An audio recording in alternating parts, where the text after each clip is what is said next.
Talktainment Radio Worldwide South. Talktainmentradio.com. We give you a reason to come. The world's greatest radio. We give you a reason to stay. Radio, the way it should be heard. You got the power. The views and opinions expressed are those of the host and guest and not necessarily those of TalktainmentRadio.com, the management, the staff, or K&E World Network, LLC.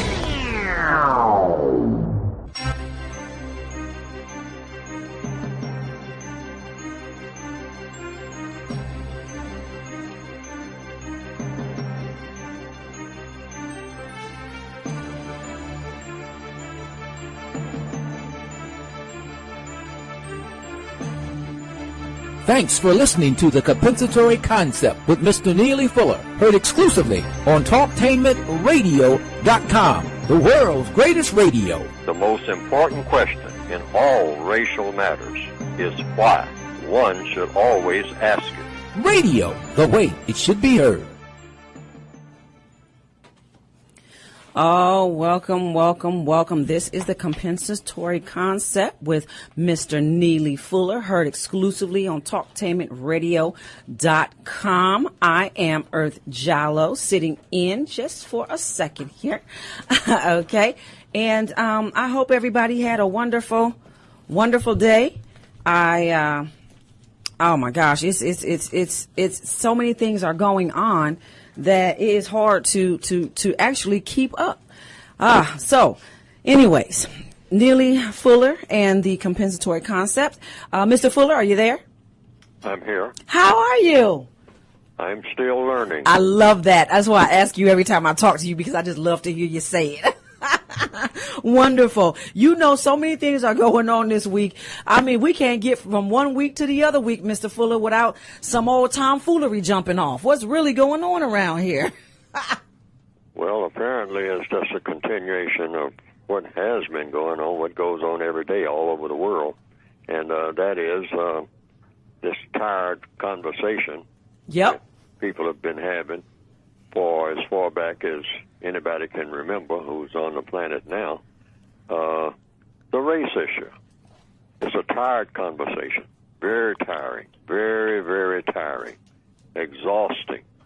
But it's still the biggest show on earth. Right. There's nothing that takes precedence over these squabbles about what color somebody is.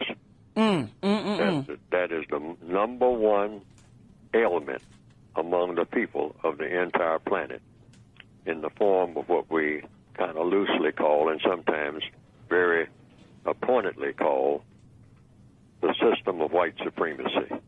That's really what we're talking about. Absolutely. And it's designed to hurt people because of the color of the skin of the people.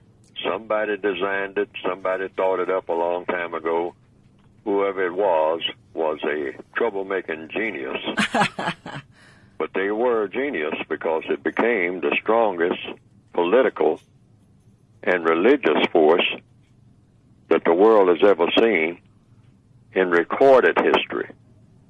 There's no record of any religion, any political force greater than the existence of the system of white supremacy, which basically means dominating and mistreating people based on the color of the skin. Wow. Mr. Fuller, I don't want to keep your caller waiting. You do have a caller. Caller, go ahead.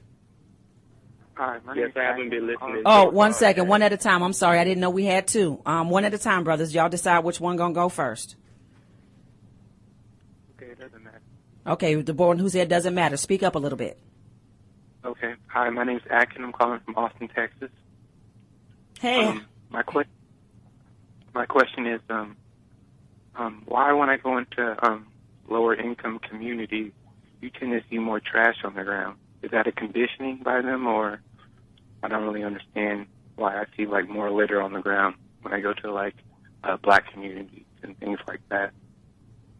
Can I answer that question? Well, let's give Mr. Fuller a chance to respond, and then sure, you can respond. Go ahead, Mr. Fuller. Well, I didn't get the question. Oh, caller, speak up a little bit. He didn't get your question. Oh, okay. My question is, why when you go into lower income communities or either black communities that you tend to see more litter on the ground. He wanted to know whether there was a conditioning of that populace of people, or what's really going on. Oh, the conditioning of both. Or both. You might say, well, the overall explanation is this is the type of thing that racism breeds. People weren't born that way. People come into the world and they have guides. They have people to tell them what to do and how to do it and what school to go to. And babies just toddle across the floor. I mean, they're waiting on someone to tell them something. They don't know. That's all over the world. So it always comes down to who's doing the telling, who makes the arrangements. And so if people come up in an environment where everybody's throwing litter on the ground and nobody seems to care, that is a result of training. It's a result of guidance. Guidance by whom? By whomever has the authority to do the guiding. And in the system of racism, when you go among non-white people, the system of racism says, in other words, those white people, not all white people, but the white people who believe in racism, the most powerful, smartest people that the world has ever seen, they decided, well, we're going to have a category of people who we're not going to really train them to do much of anything except just whatever we want them to do at the time we want them to do it. Usually something that's non-constructive. Always keep them involved in something non-constructive. In fact, teach them to do things that are non-constructive. Teach them to be carjackers. Don't try to teach them anything else because we don't have jobs for them anyway. We're not going to provide anything for them. So, I mean, why teach? Why bother? Why throw away money and effort and whatnot trying to teach a bunch of animals, as was described in the movie The Godfather? Why teach a bunch of animals anything? Animals are animals. Treat them like animals. So animals live among a bunch of garbage, a lot of litter. I mean, and we will treat them like they are garbage. And so they will get the mentality over a period of time that maybe they are garbage. So then they'll even treat each other like garbage. And then that will make the system of racism that we have set up more efficient, more solidly grounded, and we can go on like this forever. Now, that system should be changed, but that's the direct answer to your question. Why is it like that? It's because of the results of the people who have power. They like it like that. They don't want their subject people to show any signs of intelligence, any signs of doing anything of constructive value. They will help them to do anything, even pay them to do anything that's non-constructive, because they are an amusement. They are like the slaves in the Roman Colosseum. Bring them up from the catacombs, bring them up from the places where we bury the dead and whatnot, and have them perform out there in the Colosseum while we applaud, while they tear the lions, tear them apart. And we use them for amusement and for labor and for whatever trashy behavior that we want to engage in, because sometimes we go what we call slumming. So we go slumming with them. Wow. We will go down in the catacombs and lay around with the women and whatnot, and all kinds of filth with the hogs and pigs around and all like that, and just do any kind of thing, and then we will brush ourselves off and go back to the palace and be the image of the type of people that is befitting of the great Roman Empire. It's the same basic formula, and the system of white supremacy is based on that formula. Absolutely. Yep, I heard another caller.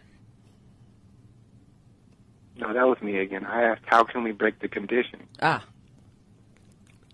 Hello? Okay, Yes, okay. Mr. You do have another caller. Oh, I do have another caller? Yes, you got two. Okay, that's what I thought. Caller, you there? Caller number 2? Yes. Yes. Okay. Ask your question. How you doing today? I'm doing fine. Wonderful. I just had a question pertaining the Donald Sterling situation.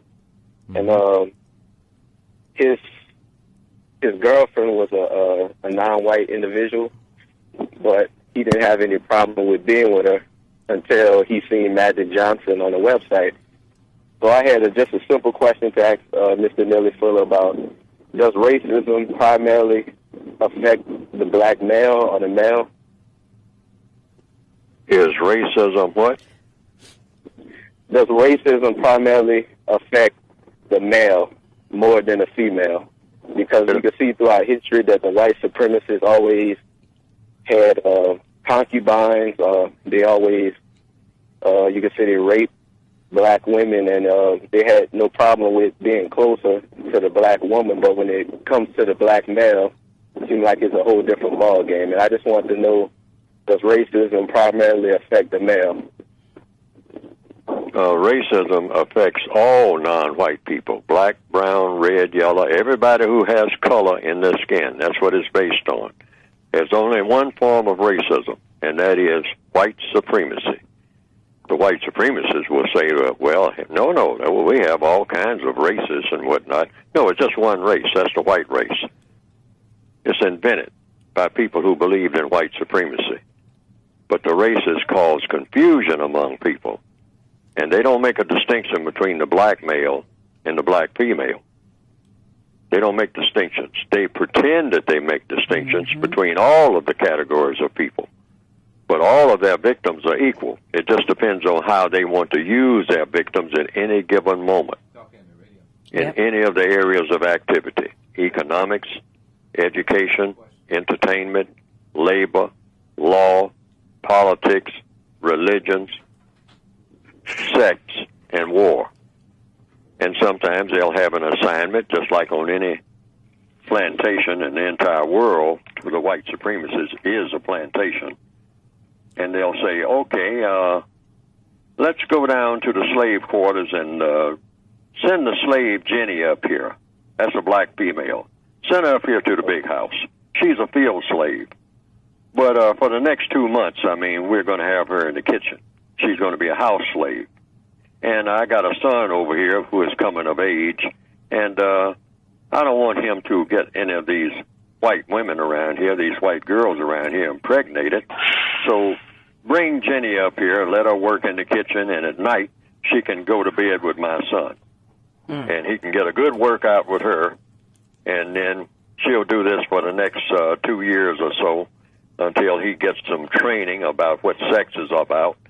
And then after we use her, in the kitchen and in the bedroom and into other people, who are white, who want to pass her around when we have a party or whatnot, we will just use her sexually and whatnot, and then send her back to the fields. Absolutely. Or if she performs very well, we might even keep her another few months. That's how it's done. And it's still done that way. Sure is. It's no different. Sure is. And then it's the black male. Sometimes they'll even have the black male go down and bring the black female up. That's why you have the black pimp. That's where that type of mentality came from. It goes way back. Wow. And some black males even brag on being chosen as pimps. I'll go and get my mother and my sister or whomever, and bring them up here to Massa, and let him do whatever with her. And when he gets through with her, then I'll take her, because she's throwaway now, just like I'm throwaway, just like all black people are throwaway in the system of white supremacy. Yeah. We have to replace the entire system of racism with justice. That's the bottom line. Yes. Mr. Fuller, you also have another caller. You have a third caller on the line. Caller, are you there? Yes. Hello. Can you hear me? Yes. We can hear you. How are you? Okay. Good. Hi. Hey, Mr. Fuller. Hey, how you guys doing? I have a question for you, Mr. Fuller. I, too, I'm writing a book, and I feel that I've came up with a code that will solve all problems, okay? And I'm in the process of finalizing my book. But I know you say that you should only study history to learn from the mistakes. So you have dedicated your life, and done great work, and you haven't come up with a code. But if I'm going to study your history, I shouldn't study the history of Mr. Fuller to praise him, but more to learn from where did Mr. Fuller go wrong. So I would like to ask you, Mr. Fuller, what do you think were your mistakes coming up when you first wrote the code book? And obviously we still have the racist problem, or racism problem still is here. So rather than celebrate you, Mr. Fuller, which I do, but I would like to learn from your mistakes, or learn from, where did you go wrong, or what things would you advise I shouldn't do? Because like I said, I got a book just like you, and a lot of it is based on a lot of stuff that you have already written. I just kind of expanded it a little bit. And I don't want to do the same thing that you did, because, we're not here. We haven't solved the problem. So I'd like to know, have you identified your mistakes? And if so, could you please list them? Well, the first thing, if you're writing a book, I'd like to say this, so that everybody will understand what everybody else is saying, and you will eliminate that one thing you don't want in counter-racist science is confusion. Mm-hmm. So I have a codified saying, stand by your work. In other words, anybody who writes anything about racism should write what they're saying about racism, not what the other person is saying about racism, the other non-white person, but write their own words and their own viewpoints and stand by that work that they write. Reason being, the racists have gotten real busy out here infusing themselves in the things that I have written. They're also infusing themselves in the things that other non-white people have written. In order to do what? So that no one will really know who's saying what. And the next thing you know, they'll be saying, oh, this came from a white person, or did it come from a white person? Well, who wrote this anyway?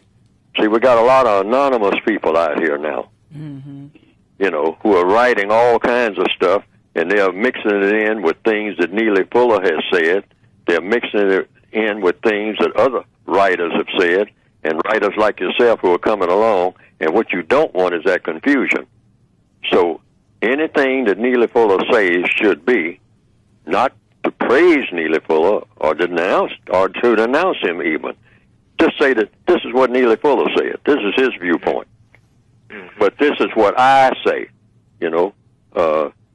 George Jackson or whatever your name is, or Henry Jones or Mary Smith. And this is what I say. Not what I say about what Neely Fuller says, because from what I've written from my viewpoint, black people don't want to get in the habit of critiquing other black people's approach to the race issue. We need to get out of that habit, because it really doesn't pay off very well. We need to critique what the white supremacists say, or white people who are not white supremacists and or who claim that they are not. We critique what they are saying. See, I am not qualified to critique or to criticize what any other non-white person says about racism. That's against the code, in my opinion. That's against the counter-racist science, because it doesn't do anything. It doesn't improve anything. People often ask me, well, what do you have to say about what Reverend Sharpton said last week?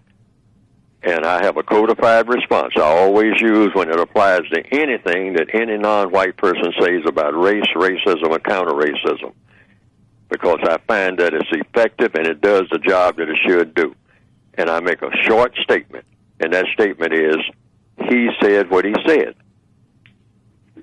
And if it's a female or a black person or black lady that makes, if Congress lady Maxine Waters says something, and say, what do you think about what Congress lady Maxine Waters said about that legislation last week? I said, she says what she says. I mean, if you heard what she said what she said.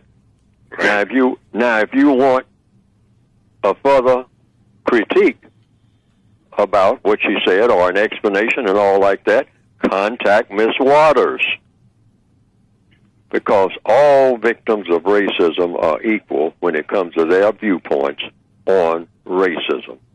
Like you said, that's the premise. Yes, you automatically, it's called Victims Guaranteed Qualification. I have that in my book called The Counter-Racist Word Guide. Victims Guaranteed Qualification. Every victim of racism is qualified to say anything that he or she wants to say about race, racism, or counter-racism, and no other victim should try to critique it, knock it down, or whatever. Just say simply, well, he said what he said. She said what she said. If you want a further explanation of what all that means, contact that person. Don't ask me to speak for Adam Clayton Powell or anybody else, Frederick Douglass and whatnot. I mean, hey, dig him up from the grave and see what he meant by such and such a thing. Don't ask me. Right. Okay, well, Mr. Fuller, one other thing. Did you find that giving lectures, was that constructive? I feel that right now, what you're doing right now is very constructive at the radio show because it's spread all across the world. Because I kind of, like I said, I want to do what you're doing, but I want to learn from where the mistakes were made.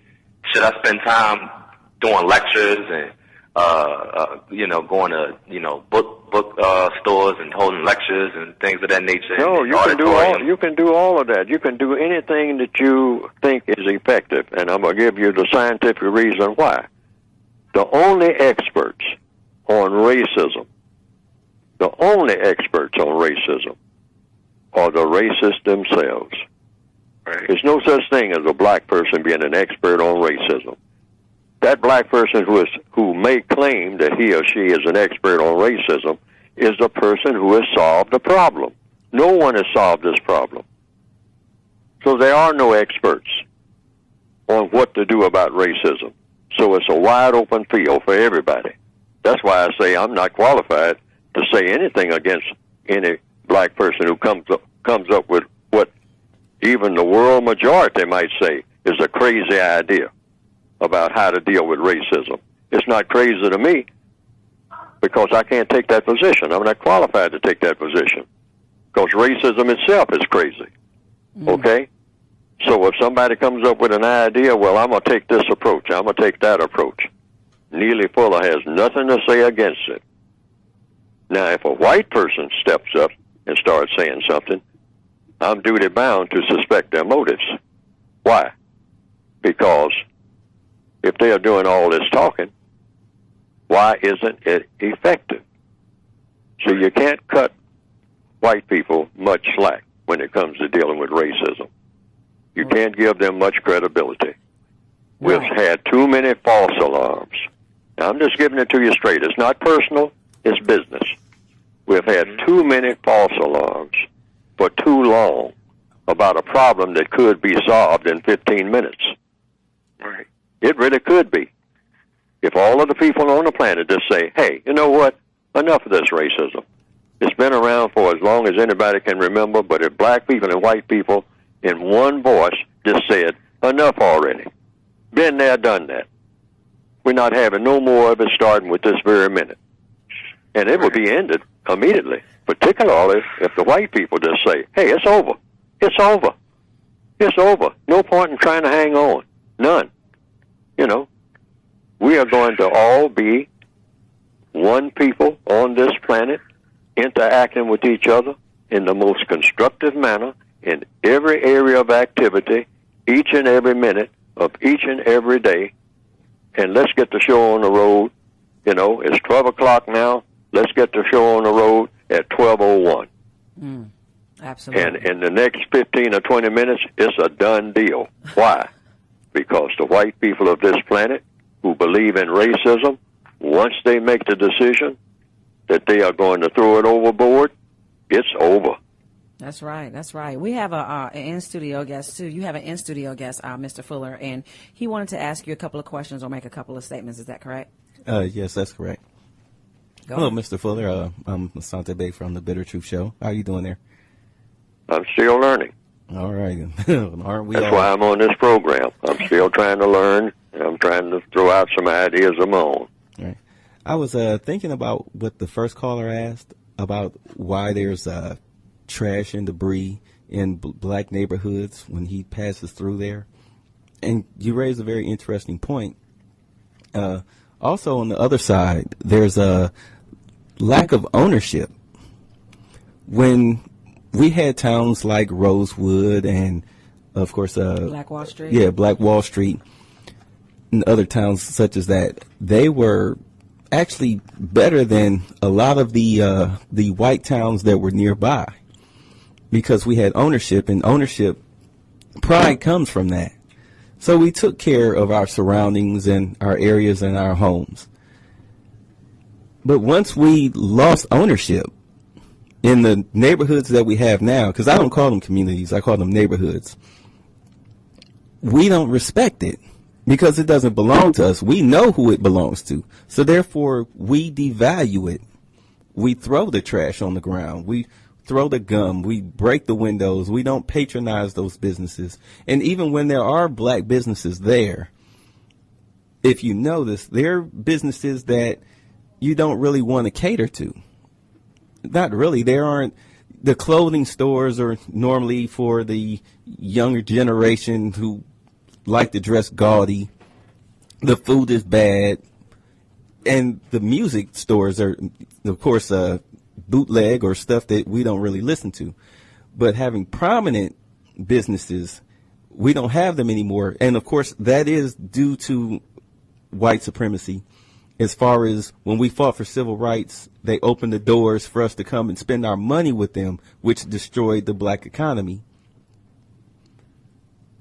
So when you're coming from that aspect, that's why why black neighborhoods look as bad as they do. Would you say that's more also in line with what you're saying? That's a huge part of it. All people, for the most part, if you have observed them, or if you will observe them, have a tendency to want to protect what they consider to be something that they own. Now, the black male, and going back as far as I can remember, when in the 1940s, when they started allowing black people to get a little bit of credit or buy some second-hand car, I knew black males who would be out there polishing that car, I mean, every chance they got. Now, the property inside and whatnot, they didn't care about that. I mean, there was a broken window and all like that because, just like you just said, they didn't own it. So they didn't have any interest in it. They felt like they were being charged too much for it anyway. But that car parked alongside of that same place where they called their place of residence, which they did not own, they would be out there polishing on that car that they considered themselves an owner of the car. You couldn't touch that car. You'd better not come up anywhere near that car with a stick of gum and act like you're going to put it on the fender, or you might have a fight. Mm-hmm. I mean, that car would be gleaming in the sun, in the summer sun, like you wouldn't believe. It'd knock your eyes out. I mean, right down to the wheels and everything, and the white sidewalls, which was very popular at that time. Not only that, he would go and buy extra stuff to see if he could make it look even better than it looked when it came out the factory floor.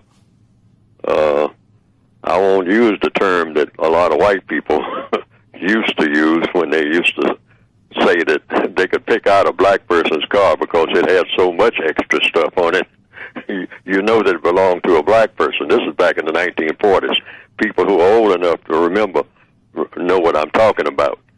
You might have a little, extra zebra seat covers and all this type of thing, see what I mean?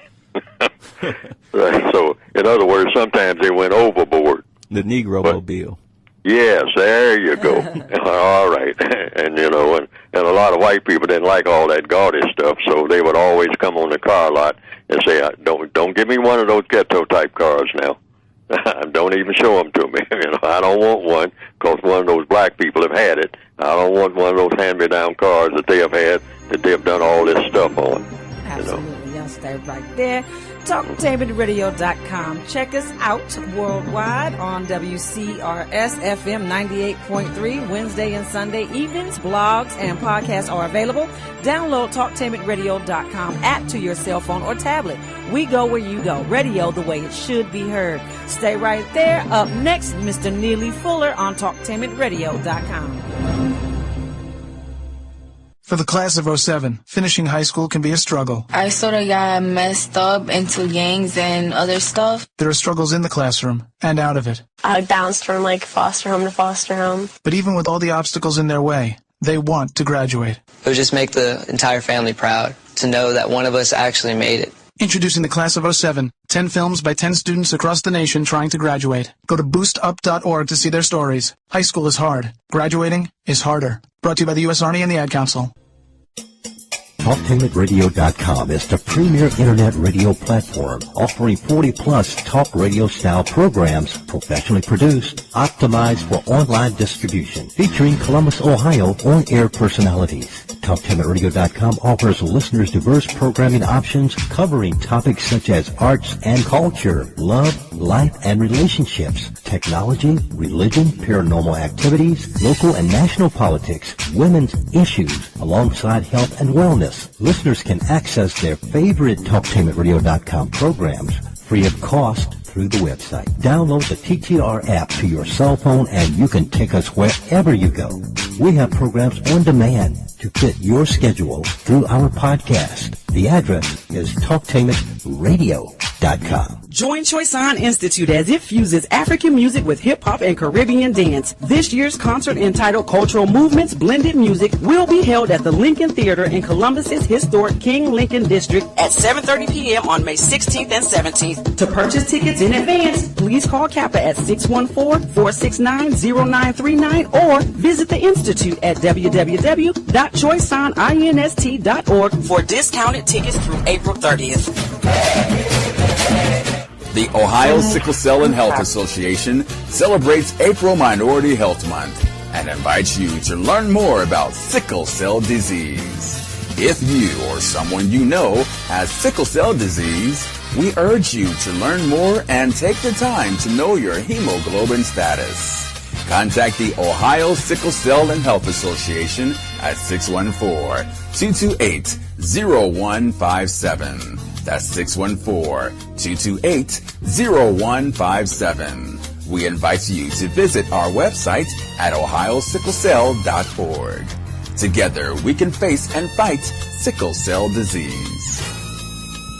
Walk to Cure Fibromyalgia, Ohio, May 18th, 2014 at Wolf Park, Columbus, Ohio. The United Independent Compensatory Code System concept by Neely Fuller is considered as one of the substantial and basic books for understanding and effectively countering racism. Neely Fuller will turn upside down everything you've heard and everything you think you know about racism and how it works. Call area code 202-484-5461.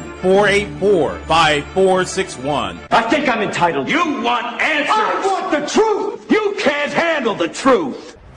You got the power.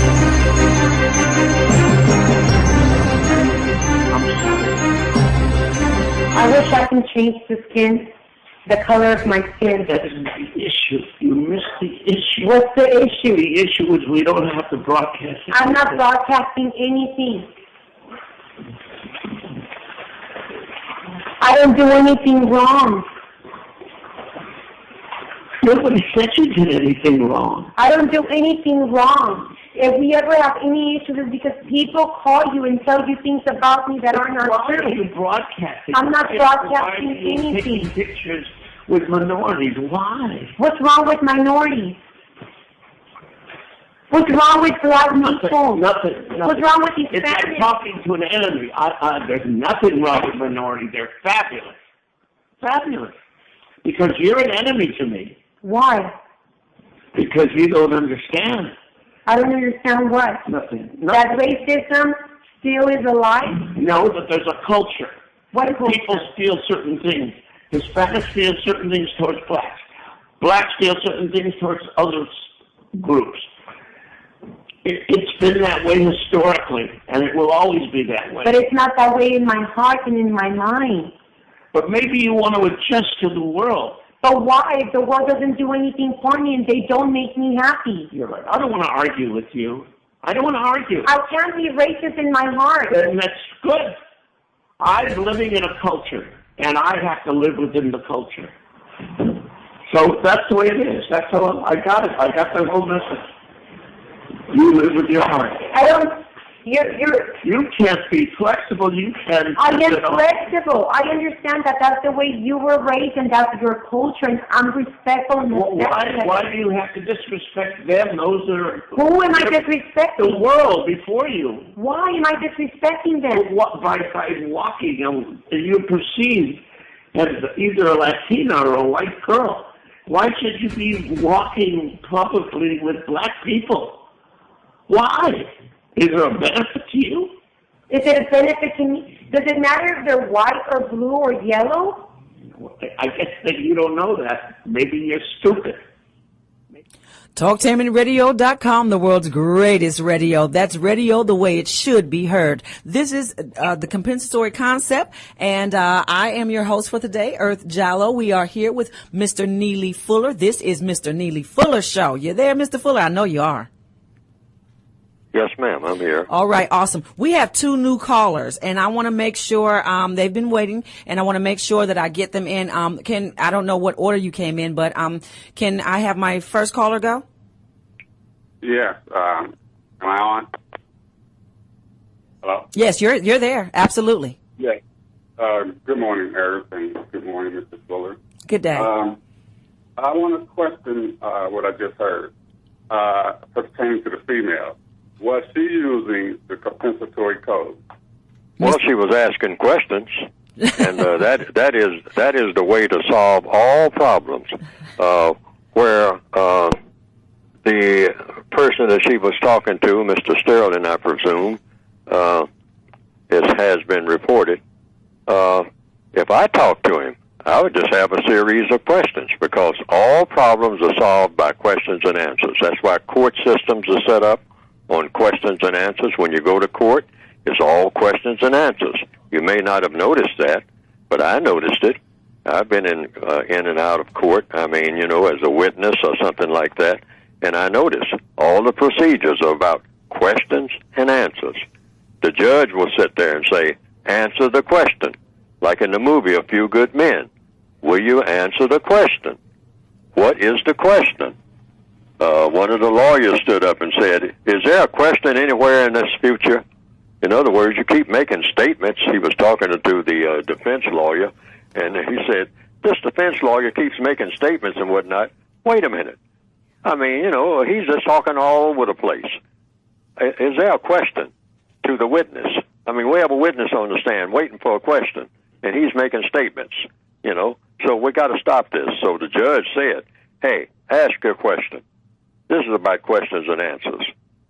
So I think that's why that movie is kind of popular, because it shows how things work in the real world, really. I think the movie might have been based on an actual case. I don't know. But also schools, when you go into a school, what you call a school, just 4 walls. Sometimes it's an open-air school and all like that, but all schools, the whole universe is a school and it is a university. Yep. So when you just walk around up and down the street, everything is questions and answers. Where's the bus stop? See what I mean? All day long, problem solving is all about questions and answers. So if I talk to Mr. His name is Sterling, yes, presumably, I would just say, okay, what is it that you want? Why do you want it? These are questions now. What is it that you want? Why do you want it? How do you plan to get it? And what do you expect the constructive result to be? Underline the word constructive, because in counter-racist science, in compensatory science, in question and answer science, you're trying to find out what to do. Everything is about doing something. People do a lot of talking, but always listen for the action. What is it you want me to do? What is it that you're going to do? What is it that you're going to do with me? What is it you're going to do for me? What is it you're going to do against me? What is it you're going to do, period? What is it you want to do in life? What do you think I ought to be doing in life? Just one question right after another. Questions and answers will take you right where you need to go. Now, a lot of times people will try to cut you off by saying, you're asking too many questions. Now, even that calls for what? Logically speaking, calls for another question. And what is that question? How many questions are too many? See, just like when you're in court. They say, well, you're asking too many questions. Wait a minute. How many questions in a court of law are too many? How many questions does it take to get to the truth? It might be 20 questions. It might be 20,000 questions. But we are going to stay here as long as it takes to get all of the questions answered. Because that's what we do if we're going to get anything done at all. There's no limit to the number of questions that should be asked in the entire universe. As long as people exist on any planet, there's no such thing as a limit to the questions if you want to get to the truth. Because all truth is revealed through questions and answers. And it's nothing like a person answering questions about themselves that will reveal the truth. That's why most people don't want to be asked questions. Yep. Oh, yes. And then you know what I find, Mr. Fuller, is black people, we tend to answer more questions than what we're asked. And I noticed that now, and I tell people, you didn't ask that question. That's why I didn't give you that answer. Interesting. Not only that, people would pretend, particularly white supremacists, are supremely skilled at pretending that they're answering your question when they're really not. What they're doing is using a whole lot of words, taking you around in a circle, and then they'll say, now, do you understand? When they really haven't answered your question at all. They haven't come anywhere close. They made a lot of statements, and it sounded like they were answering your question. But that's not what they were doing. They are, the real skilled white supremacists has dominated the entire world by doing that. That's a technique. That's something you really have to practice.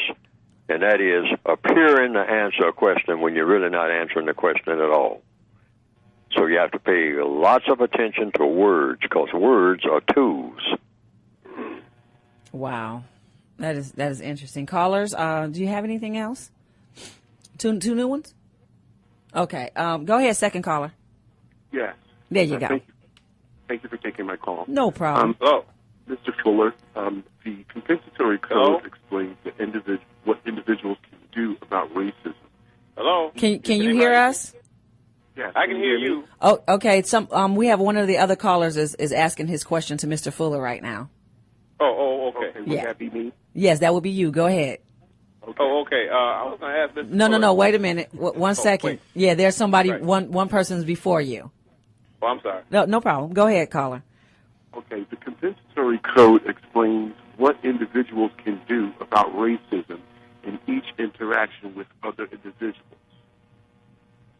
The system needs to be replaced with justice, and I agree. I've learned a lot from your speaking engagements and your books. When the media exposes an individual like Mr. Sterling, many other individuals react to the racism immediately, it seems. However, when the media speaks about policy and institutional racism, there doesn't seem to be a concerted reaction by individuals. So resegregation of schools and neighborhoods that's in the news, high unemployment rates for blacks, high arrest rates for blacks, processes ending of voting and affirmative action is going on. So after the Clipper owner has been fined and banned, people will wait for the next individual to react to. How does one use the code to counter institutional racism and policies that support racism? So the answer to that is you do it in programs like this. You do it every day wherever you are. And that is you always point out the system. Put it in capital letters. Ladies and gentlemen, We're talking about the system of white supremacy. Now, if you're going to single out Mr. What's his name? Mr. Sterling, if you're going to single him out one day and then 3 weeks later you're singling out somebody else, and then 8 months later you're singling out somebody else, wait a minute. Let's talk about the entire system that produces this type of behavior, because you have a system in place. Let's talk about the entire system that covers all of the people on the planet, white and non-white. Let's go after the entire system of what we call the system of white supremacy. That is the government of the planet, the entire government. It's not democracy. It's not Americanism. It's not what you call classic capitalism or communism, whatever that means, or socialism, whatever that means. All these different isms. It's just one major ism that dominates all the other so-called isms. It's called racism. And racism is in the form of what? The system of white supremacy. There's no other form of racism, truth be told. So let's address that. So you follow the pattern of what Mohandas Gandhi did in 1919. It was depicted in the movie Gandhi that came out in 1982. I recommend that people look at that movie. There's a scene in that movie about a massacre of people under a Reginald Edward Harry Dyer. That was a brigadier general, a white man, in India, April 13th, 1919, in which 50 of his mercenary troops, these were non-white people who were hired guns, you might say, which is something that the white supremacists have always done, to kill men, women, and children at a peaceful assembly in a place in India called Amritsar, if I'm pronouncing it correctly. That was April 13th, 1919.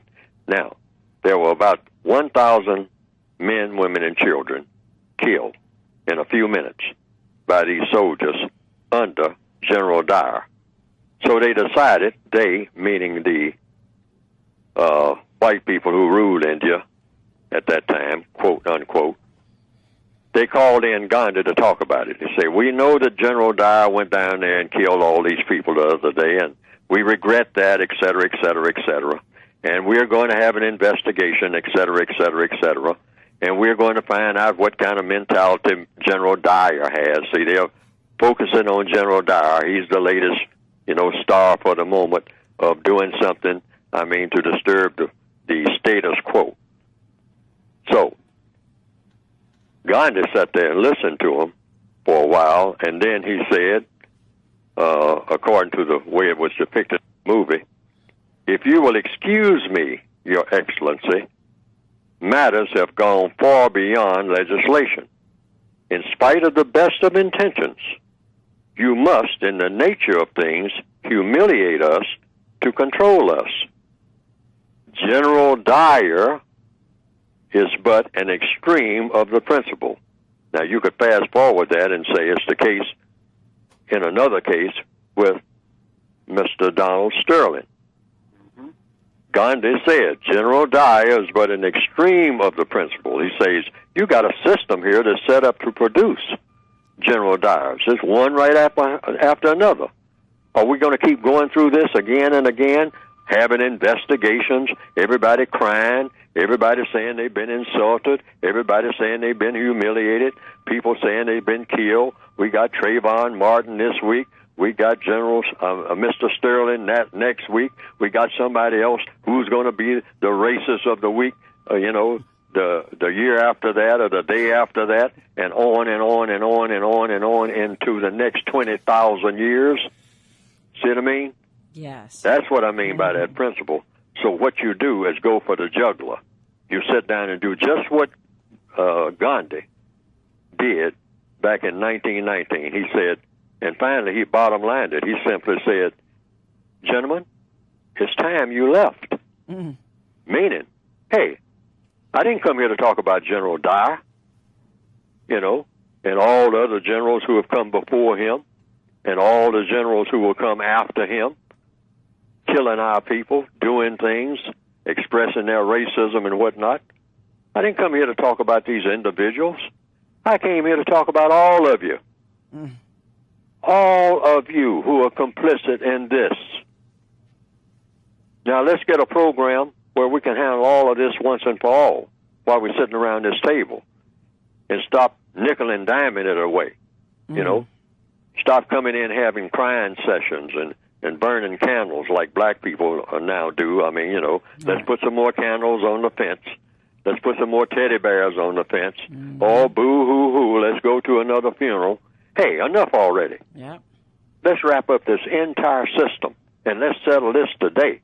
All of it. All of it. It's been going on for thousands of years. Let's have enough of it. Let's settle it today before 5 o'clock. That's how we should be talking. That's how white people should be talking nowadays, and black people, brown people, people all over the world should be saying in one voice, enough already. Let's stop playing with this, because that's what we're doing. We're playing games, all of us. You know, well, it's boo-hoo time again. Let's all gather up some candles, run down to the little corner store and see if they got any left. And let's go out and put them over there on the sidewalk where little Jimmy just got killed last week.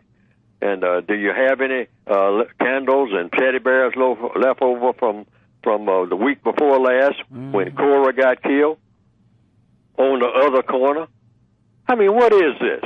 Musical chairs? Are we crazy? Let's grow up. That's what I'm talking about.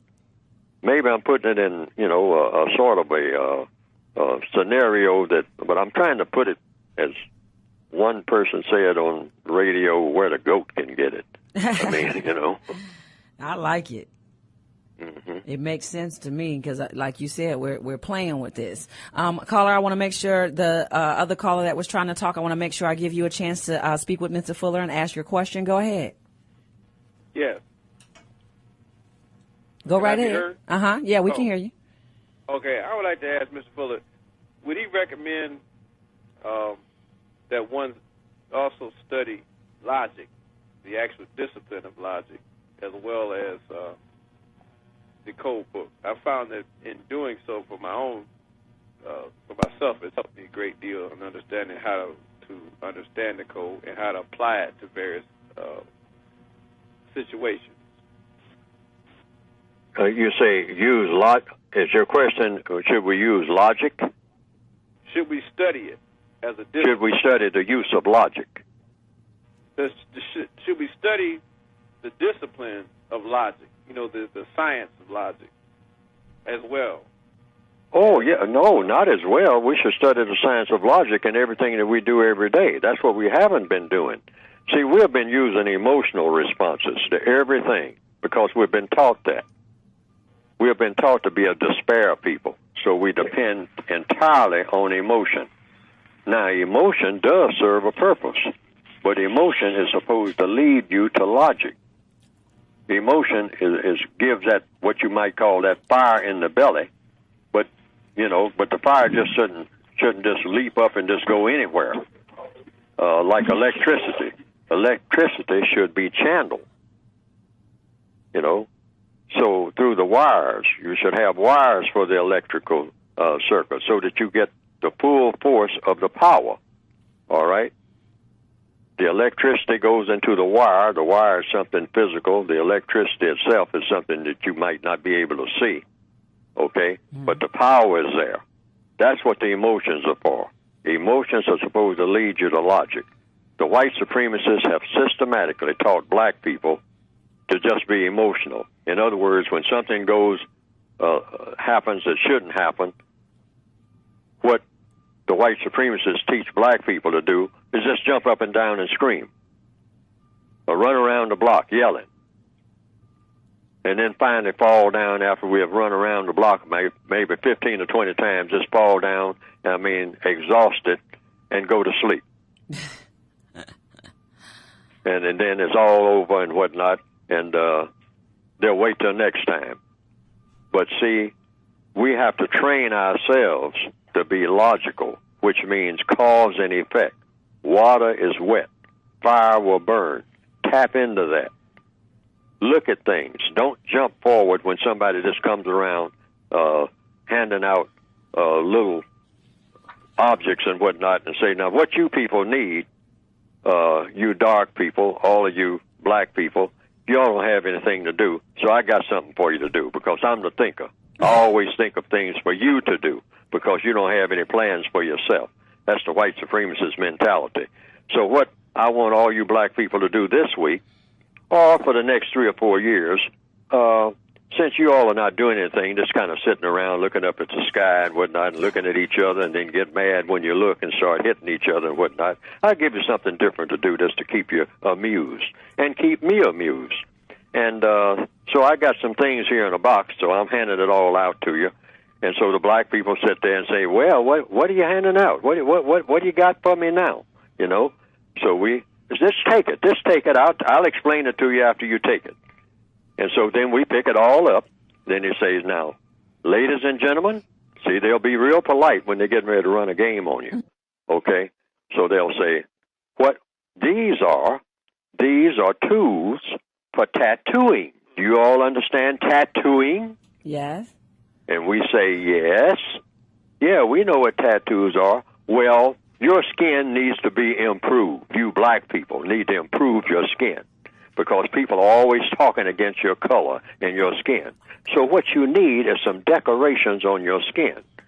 Now, what they're not telling us, that this is old stuff because they decorated us, our skin, when they first grabbed us. Right. Because one of the first things they did was take that tattoo iron, called a branding iron, just like you would a cow, and they put their brand on us. And they're still doing it, and we're paying for it. And they're laughing at us like you wouldn't believe. That's right. That's right. Mr. Now I'm interjecting this. A lot of us has already done it because we do whatever we see anybody do. Right. Mr. Fuller, all right. You have another caller on the line. All right. Yep. Okay. Yep. Caller, are you there? Go ahead. Yes, I'm here. Okay, we only have a few seconds, so I want you to hurry up and ask the question so Mr. Fuller can address it. All right, cool. Thanks. How you people doing? A question for Mr. Neely Fuller. As far as you come up with some good terms, and I learn a lot from your material that you have out. My question is, nature pertains to nature in a nature in a sense of a cosmetic universe. Yeah, you had to get to the question. Universe. Get to your question. The question is, nature takes its own place, and when something is stronger than something else, it seems to take over that force. So as black people, if it was a level playing field, and the white supremacists or the white people on this planet, that would not bowl over until their thing of running the universe or this planet. So from when you get that, you're going to have injustice. You're going to have when one person is stronger than another, they're just going to go over and say, hey, I can take this from him because I'm stronger than him. So that's kind of like my question in a general sense. Mr. Fuller? Yes, I didn't get the gist of the question. Yeah, what's the sense? What's the epicenter of your question? I mean, The question is, when one is stronger than the other, don't you think that nature implies when you have those strengths and those imbalances that one people are going to take over another group of people? I mean, it's kind of like common sense.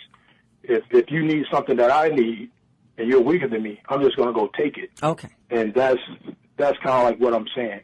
Absolutely, except there is something called the mind.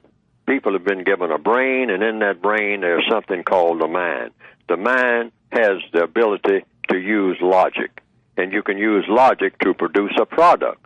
That product, in settling this race issue, in my closing remarks, is justice. You replace the system of white supremacy with justice. Justice can be done because it can be imagined. Everything starts with the imagination. You use your brain to imagine going to the moon. People said that was impossible. There are a lot of black people who say getting rid of racism is impossible. Well, logic says that anything that people produce, people can also produce something else. Absolutely. They can erase what is in place. Absolutely. You have been listening to The Compensatory Concept with Mr. Neely Fuller. I was your host for today, Earth Jallow. Thank you for tuning in. This is Talk.